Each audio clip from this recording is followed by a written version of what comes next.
आज सुबह जब मैं उठी तो मैं भी कहूँ कि मेरी दुनिया इतनी अधूरी अधूरी क्यों हुई, याद आया मेरी आंखों पे तो चश्मा ही नहीं है, और जब तक हम ऐनक वाले लोगों के पास चश्मा ना हो हमारी दुनिया तो अधूरी होती है। अब जान में जान आई, अब ठीक हो गया। फिर मैंने कहा चलो टाइम देखते हैं, कॉलेज से लेट हो रही, ओह मेरी तो घड़ी नहीं आई बाबा, अब मैंने घड़ी कहाँ रख दी। यहाँ पर तो भाई चार्जर पर है भैया का, और यहाँ पर मेरी घड़ी नहीं है। मैंने कहा अपना दराज, और यहाँ पर मुझे अपनी चिट्टी घड़ी नज़र आई। याद आया इसका पोस्टमार्टम तो मैंने पहले ही कर दिया था, और इसका सेल मैंने अपने भाई की घड़ी में डाल दिया था, और उसने जब वो देखी और मुझसे छीन ली। फिर मैंने सोचा कॉलेज से आने के बाद छुट्टियों से पहले मैंने अपनी घड़ी सोफे पर फेंक दी थी। अब इसकी हालत पर मर जाना, बड़े काम के टाइम पूरा दिखाती है।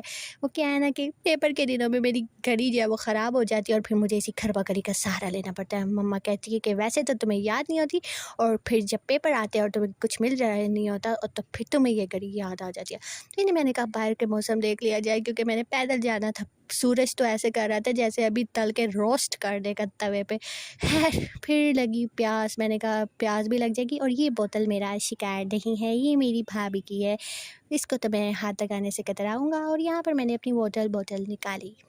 अभी तो ये ठंडी है, लेकिन कॉलेज में तो ये भी नसीब नहीं होगा। खैर मैंने उठाया अपना प्यारा प्यारा बस्ता और अपने कांधों पे इसका बोझ उठा लिया, और मैं चली टप टप टप गर्मी का